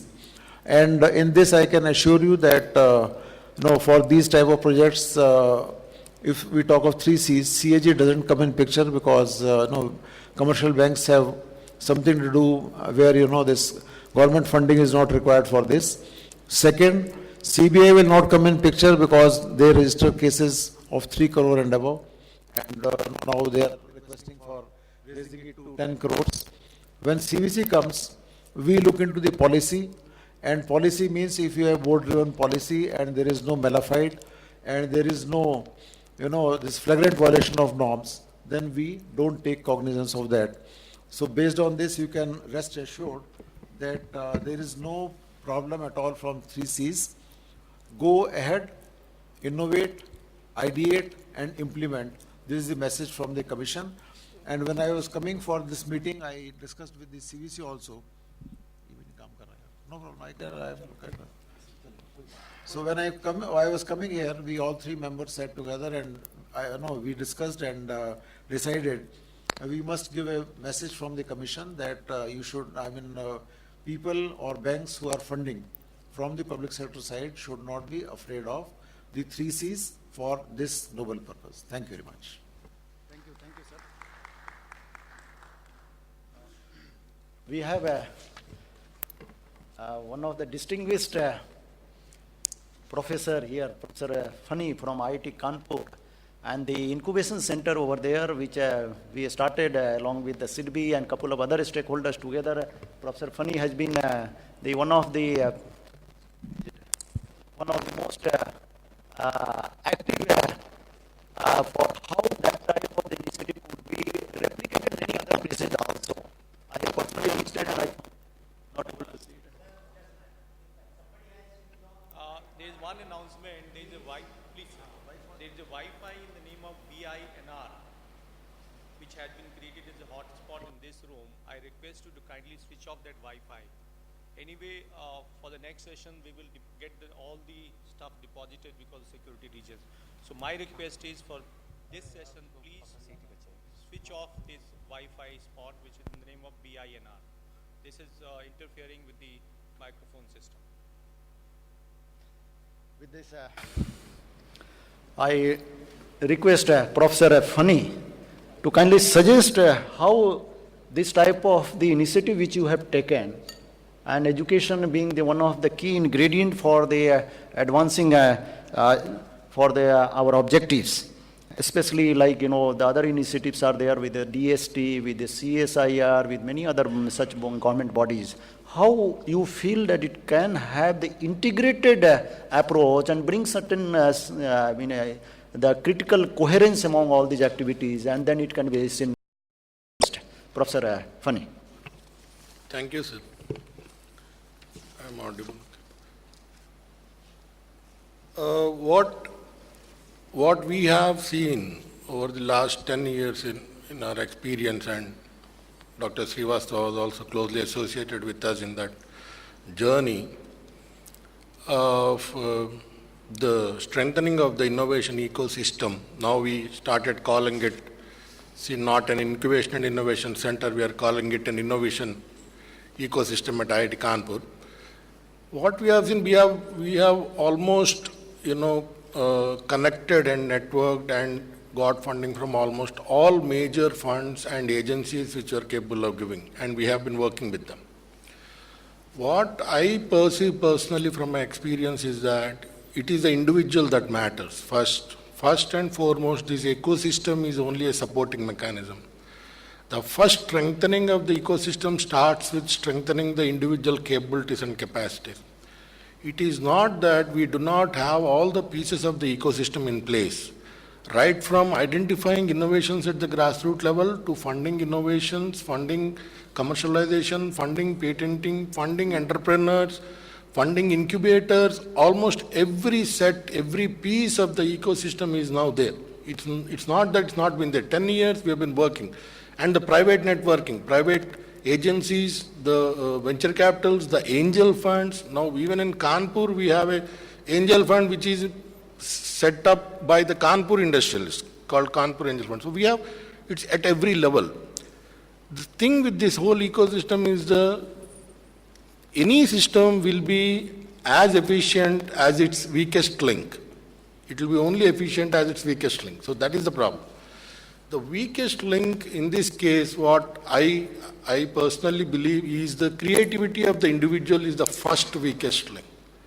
From our school education till date, we were never allowed to think. Maybe once they come to some bigger institutions, but they are not allowed to think. So the curriculum for the education system, right from class 1, there should be a specific innovation or creativity which should be included and evaluated and celebrated. These three things, it should be not only be evaluated and celebrated. And then once we are coming with the academic institution, now identification of innovations. I think Professor Anil Gupta is the only name which we hear in that case, because grassroots level innovation, he must have walked throughout the breadth and length of India and getting all these innovations listed, then commercialization, every facet of it he has actually strengthened. But what we are facing, essentially I am a fan of his, okay, so I have been associated with him, I have seen this. What I failed in the IIT system is that to take these innovations which are at the grassroots level and ask my students to give it the technology strength to make it an industry capable product. If they could make it and give it back to the innovator, then it will be easily commercialized. So that is where the weakest link is. That is, in the IIT system or NIT system, it should be made that the students who do these kinds of projects are incentivized and provided enough funding to develop prototypes. For us, we get the prototype funding from alumnus who are generous enough to fund this, but otherwise that funding is not possible. Okay. Then from there, the entrepreneurs. The next link is whether that particular product, once it becomes industrial grade, could be sold, or can an entrepreneur come in, sell an entrepreneur, take it to the next level. Now, entrepreneurs are not just students. Entrepreneurs are also the small-scale industry sector, the medium-scale industry sector. Any one of these, if they can take up one of these and make it a product and take it to the market, they should be incentivized. Nowadays, we do not have. That link has also to be strengthened at some level. So that without those three linkages, we will not be able to take it. Now, coming for the financing components, the government in its own wisdom, in its energy, whatever today we have seen in the country is mainly driven by government funding. period. Nobody can even question that. What we are saying in funding is that if you are asking the banks to fund these at the innovation level, at the entrepreneur, now we have funds. Innovate only at the innovation level. Even DSA has started with a program which actually directly paid the money to the entrepreneur, no questions asked. There was a program that is now converted into PRISM. Ministry of MSME, which is with earlier was MOL, I believe. So they funded us to start an incubator for ITA students who could become brought in, trained, capacity built, give the technology strength to start their own this thing. For the banking, for them to directly indulge into funding will not work. Why? Because banks do not have the necessary manpower strength in terms of that kind of thinking strength in their manpower, which allows them to easily fund innovations. The best, my suggestion would be, they should be underwriting the people who are capable of doing it at the innovation level. That is, there are certain people who are already doing that through crowdfunding, through other sources. I think if the banks take this thing of underwriting those people, the evaluation and success rate of the innovation would be much higher as opposed to, because they have the necessary skills to actually do that. So this is one thing. And the academic institution, both the management schools and technology schools, have to put in their support in terms of taking this innovation to the market. This should be part of the curriculum. This should be made. They should be able to do this.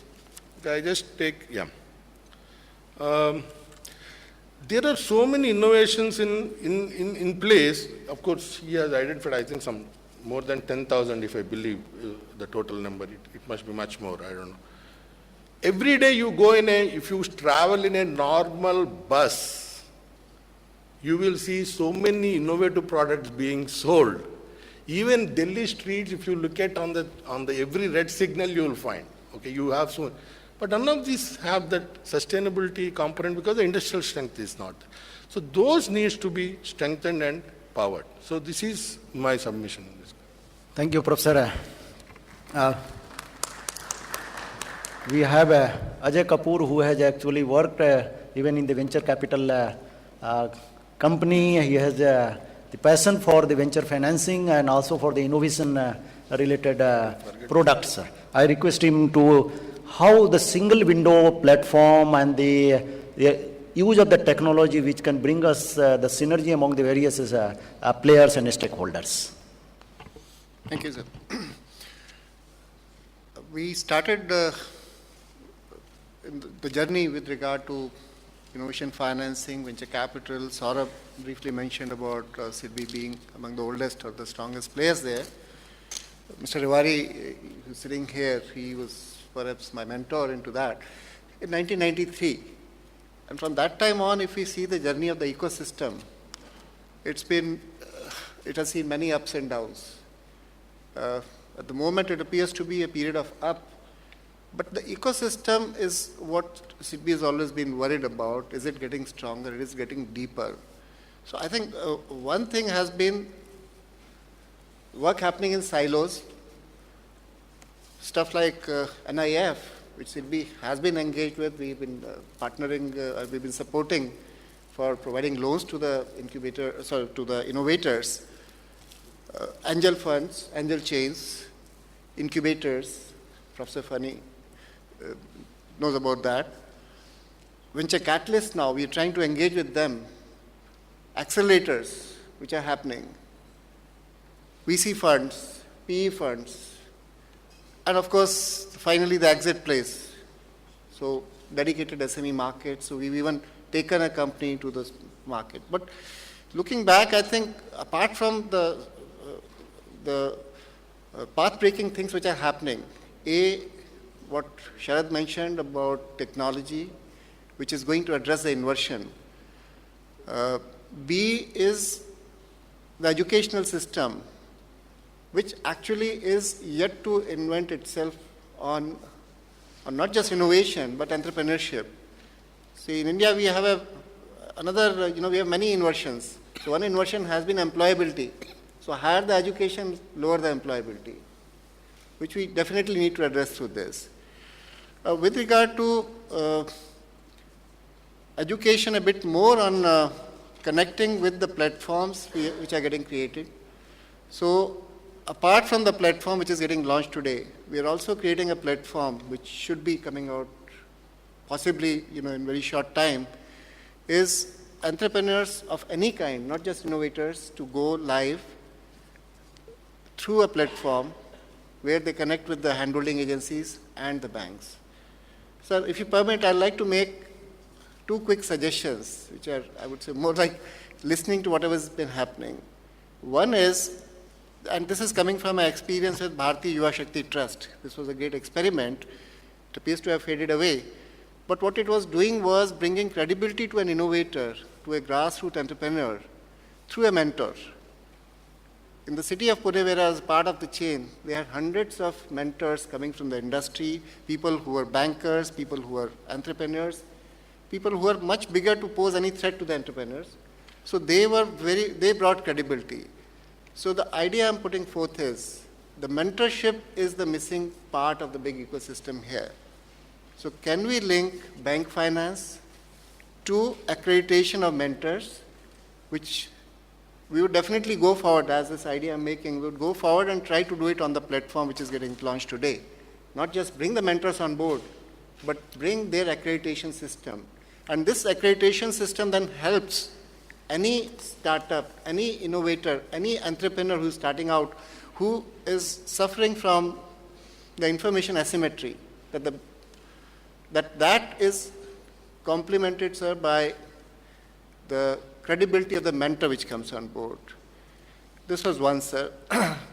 Second is, sir, on the side of larger celebration, which he spoke about, can we replicate the Thomsonian Institute? In US, that's the biggest symbol. So sitting here, I'm just seeding that thought. Can we replicate Thomsonian Institute? Those who visited it would know that. Thank you, Ajay. Now we have Professor Anil Gupta. I request him for 2 minutes, because he is the person who is champion in the grassroots innovations. And after that, floor will be open for discussions and also for a very pointed observations and questions, etc. We have joined Mr. Bichikdani. He has come. He's a founder of the Naukri.com, and many other colleagues have joined now.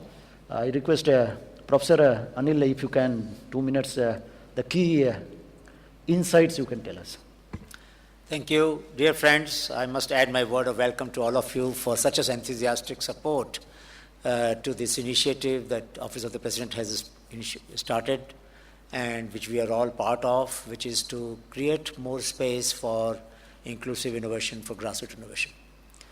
There are some ideas which I think were wonderful. First of all, the idea of a structured product for innovation, I liked it very much. If we could also have a standing item in the board meetings of the banks, where you will report to the board as to what happened on the innovation financing, that will help a lot, because then there is a reminder and the whole system will trickle down from there. So that is one area which I would strongly urge. The suggestions that were made about many colleagues that these payment gateways have covered 240 million people. Now these people are, among these, let us say if you assume 0.001% to be very creative and innovative, they are waiting for some support now. It's not enough to have a gateway. We need to make certain new opportunities available to them. I can just tell you, for the sake of ground to think, we had 4 roundtables. We had innovators from the grassroots, of course, in the exhibition. We have medical and biotechnological innovations. We had innovation club people who brought ideas. And we had several other innovators here. And we went around, all of us. Secretary to the President also went around. How many of them have received banking finance? Practically none. And I don't think it is because banks don't want to do it. I think the ecosystem is not such where there's a hunger for innovator. So in those workshops, in those exhibitions, I would have expected many bankers to come and visit and then see whether they could support some of them. So maybe it is also our weakness that we have not created an interface where bankers would always be present at all such meetings where innovators are gathering, so that they can find out, their transaction costs can go down, they can quickly understand what are happening. I also want to appeal to you, please don't confuse Jugaad with grassroots innovation. I don't like this term at all, for the simple reason that no country can ever become great if we use Jugaad mindset. What is Jugaad mindset? Makeshift, a temporary solution. Getting over the problem for the time being. Not going to the root of the problem and not finding a systematic solution. India will only grow if we go for systematic solution. Very often people give example of Mitti Cool. You know how many machines did he make for that Mitti Cool? 5 machines, including a circular furnace, where you keep the product and it moves through the furnace and gets. You cannot find many circular furnaces in this country. हम सृजनशीलता को promote को आगे प्रोत्साहित नहीं कर पाएंगे. So I appeal to you all that the mood is very positive. I am hopeful that IBA Chairperson Dr. Ashwin Kumar and our Bhasin Saab, last year's earlier IBA chairman, he has given such a big support. He mentioned it categorically that if you are supporting innovations, be assured from the whole commission that it will never be seen as an untoward activity or something which is deliberate negligence, because there will be failures. We know that there will be failures in the innovation financing. What greater guarantee can we get when CBC, whole commission is assuring us that this is not a task to which they will see unkindly. So kindly take this message as positively as we can. Let us create institutional mechanisms by which the NABARD's infrastructure at the district level can be linked with the SIDBI's infrastructure at the higher level, and we can have a reach in every district. In every district. I mean, there is no other institution which has more reach than NABARD in terms of district level. If this district level committees, DLCC, state level bankers committee, if they can have a standing item on innovation, and the chairman board. All the 3 levels we can standardize, we can institutionalize, and if we pass a resolution to that effect, if IBA can kindly issue a circular to all the bankers and all the state banker, SLBC coordinator and DLCC coordinator, we would have this going within a few months, within a few weeks. It's not going to take too long because it helps to remind. Rituals have an importance in our life. हम सुबह उठते हैं, नमस्ते बोलते हैं. It's a ritual. We know that we've been well, but we still say that every day. I think these rituals have importance. Kindly create these rituals for reminding everybody that innovations matter. Thank you so much. Thank you, Professor. Okay. Thank you very much, Professor, for such an encouraging tone, and also we assure you that we all will also provide the matching, probably more vigor for meeting the expectations. Now the floor is open. We have many distinguished, experienced stalwarts here. We have a banker side, good number of people, including Mr. Jatinder Singh, CMD of PSB, Punjab and Sindh Bank. We have many other bankers here, NHB chairman. We have all the venture capitalists. We have Padmaja here. Dr. Rewari is here. Please, can I request now to kindly be pointed and give us your inputs. Yeah, I think we can start with Vichakdani.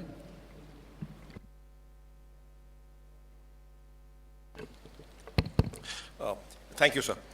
So, just one quick comment. As Professor Anil Gupta said, and I have been a student, most young companies don't get bank finance easily. And the reason is simple, sir. The bank's mandate is not to do risky lending. The bank's mandate is to secure its debt, so that it is pretty sure of getting the money back.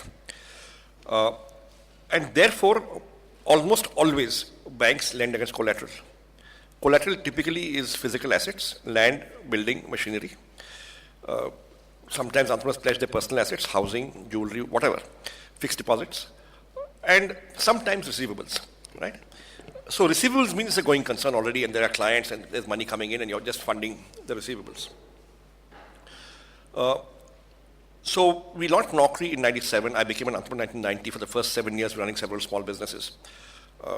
We struggled for 6 months to get a 30,000 OD limit from a nationalized bank in 1992. In 97, we raised venture capital from ICICI Venture. And in 2003, not in 97, in 2000 we raised venture capital. In 2003, we went and asked several banks that, look, can you fund us? We need more money. And the answer was inevitably no. Everyone said no, and we went to about 10, 12 banks. And the reason is we didn't have collateral. So if you want to fund innovation, there is no collateral, almost always.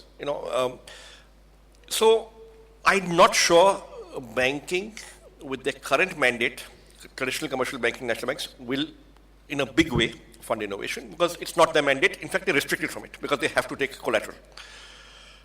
However, if you look at an experiment that's happened in Lebanon, banks have been told that they are allowed, and in fact, they have a target of putting 3% of their capital into venture funds, into funds that will fund innovation. Now, what this has done is completely transformed the venture funding situation in Lebanon. Essentially, innovation will be funded by risk capital. Risk capital necessarily will want a high return if it succeeds, and because they know the return can be, the principal will vanish in very large number of cases, therefore high risk, high return. And therefore that will have to be equity. And therefore, it may be a good idea to persuade the government that, look, banks can put a small amount of their capital in funds like SIDBI's India Aspiration Fund, which can be further distributed to VC funds, angel funds, and other such funds, so that large pools of capital with diversified risk can go into this as equity, and they might get outstanding returns if the fund does well, and some funds, they might lose money.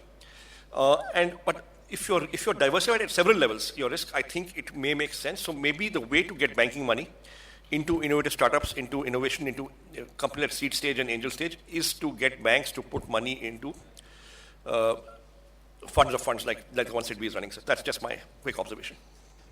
Can we request NHB CMD, please? Sorry, I have a different view. Should we even ask banks to participate in this? In our structure, banks are already, at the last count in the meeting, they were probably doing 24 or 25 products with targets for various things or sort of subtle push on many of the things. It's sort of impractical to expect how much ever the willingness is there, the bank will think of lending to an innovation where probably the success rate is 1:80 or 1:100. And that is the level we need to take it if you really need it. So to that extent, just doing a fund of funds or a fund is a good thing. I would go to the extent of even saying that should a government institution run it? Should they just say, this is my fund, but I would give it to 4-5 dedicated venture funds. Probably it could be run by some institutions like IIT or with a consultant with enough governance. Because while CBC commissioner said his view, the worry is that suppose, let's say, in this, 1 out of 150 succeeds initially. I'm giving a worse situation. Whether CBC comes behind you, whether CBI comes behind you is a different thing. Somewhere it would be questioned totally. All over the papers, SIDBI blew out this fund. And let's accept it. That's a reality today. So that is my second point. Should we do a public-private partnership and do the funds? 3, could we talk of, if there is a PSL targets for the banks, could we tell the banks, this is, if you contribute to do it, it is a PSL target, because it essentially goes to PSL. The 4th point from my limited experience of handling innovation is, I think they succeed up to a level. The mentoring also needs to be different kinds of mentoring for me to do the startup first, and then probably get to the next level, the mentoring has to be changed and handled. Because that's where they get stuck up. They all start with a good idea, some funding, and how do we scale up to the next level? Thank you. So I have, yes. Much. I think we request. You can Sir, I being the banker, I would like to give 2 suggestions, taking forward from the earlier speakers, that can we make a recommendation to the government to make funding to innovation as a statutory requirements, like in agriculture, SME, and we have a percentage of lending to these particular special sectors. Can we make that sort of a suggestion to the government so that, that will be evaluated when you are taking into the performance of the banker? That's one suggestion. Could be 1% of that total lending or 2% of that total lending could be for these innovative activities. The second one is that just to give a comfort to the banker that whether a regulator RBI can come out with a scheme guideline diluting little bit of, the requirement, the terms and conditions, so that bankers will have a free hand to lend in that little deregulated way, considering the problems which the grassroots, the innovator finding problems, in terms of the collateral, in terms of the rate of interest, in terms of the repayment period and the moratorium. So that I think it will boost the comfort of both the banker as well as the entrepreneurs. These are my suggestions. Thank you, madam. I think, yeah, you can go ahead. You could. Sir, the point I want to make is that the total money in VCPE and seed stage that is in every year going in the system is around $15 billion. Out of that, we are aware that domestic capital is very little. I do agree that banks have their constraint because in terms of the skill set and also the risk. So probably it may be a good idea to have some pool vehicle where organization like SIDBI under India Aspiration Fund or a different fund can draw money, maybe, it's a certain minimum allocation of 2% by bank and insurance company would help flow of domestic capital into the system, which is so important. Yeah, please go ahead. So just a suggestion, should we have a body like an NASSCOM to further the innovations, the kind of innovations that we are looking at, just to give it the requisite focus and the impetus? In fact, somewhat similar things which the suggestion in the beginning we mentioned, National Innovation Promotion Board, online with NASSCOM. NASSCOM become the sector specific, like online with the National Skill Development Council, going down up to the district level, which will create some sort of the synergy and institutional mechanism by which the such initiative could be harnessed. That's could what could I just come in? Please appreciate that creating new institution is easy. Making existing institutions work differently is more difficult. We are taking an easy option out at the moment. We are trying to say we won't like to do this, please find another way of doing it. My worry is that there is no other infrastructure which is as widely prevalent in the country as banking network. What Payment Gateway has done is 240 million there just in no time, practically, in 1 year, 2 years' time. So if that is the capacity of the system to reach people, why should we not tap this capacity? And how many innovators are there in the country to begin with? A handful. 200,000 is the total database that we have with NIF. And with Techpedia, we have 190,000, of which maybe 10% are worthy of financing bank fund. That's all. So it's not a big number that we're talking about. It's a small number to begin with, but it is very distributed, scattered, without collateral, as Sanjeev mentioned, and we will have to bring them in. the difficulty that he went through 20 years ago, 30 years ago, we don't want our young generation to go through the same difficulty. Somewhat similar, like, NASSCOM has taken a lead for IT sector. CII, FICCI, and this type of institution can also provide a helping hand to, matching support to create a better vibrancy in the systems. Yeah, Soniji. Only thing I'll take over from where Professor Gupta has left. Creating institutions is not going to solve the problem. In fact, it will only put the whole system into a cycle. If you say that agency, the banker will say, have you got it cleared from that agency? Then, so we'll devise innovative products not to do. So it is better that the existing system works. Not very difficult, as Swati said, we discussed it in the early stage. Have a model scheme. We have so many model schemes. Why can't we have a model scheme for innovators? Why can't we have a model scheme for startups? And then you can take it forward. Only the fear with the bankers is, as I said in the beginning, it is risky. I think we are doing much more risky things under various schemes than we will do in innovation, in case of innovation. This is what I'm saying. Make a policy, give us a product. Any bank, we can make a product from IBA level. Dr. Gupta, I would request you to give us a model product. Yeah, and then we will get it circulated in IBA. So nothing, no RBI intervention is required. RBI does not say you take security, you don't take security. RBI does not say you charge interest, you don't charge interest. They say you cannot charge below base rate, that's all. So it's more on our mindset and how to do it. So we have to innovate ways to do it instead of finding innovate ways to create more institutions. Excellent, thank you. We welcome Special Secretary DFS, Madam Snehata. She has also joined. The observation, what I can see, that we at the end, we come out with more powerful ideas. You see the actionable points which are coming, like Dr. Vasin is pointing it out, that how you can be able to provide the credit guarantee or credit risk coverage through on the pattern of the CGT MSE. In fact, exactly for the venture debt, the partial guarantee mechanism action has already started, and I can tell you that that is going to be a really good intervention to improve the somehow to provide the risk comfort, and it will be a major mitigant, risk mitigant in that context. I think Padmaja wanted to say, and then after that probably we have to close it, and we have to make the preparation for the next session. Padmaja, you will be the last. Thank you, sir. Thank you for having me here.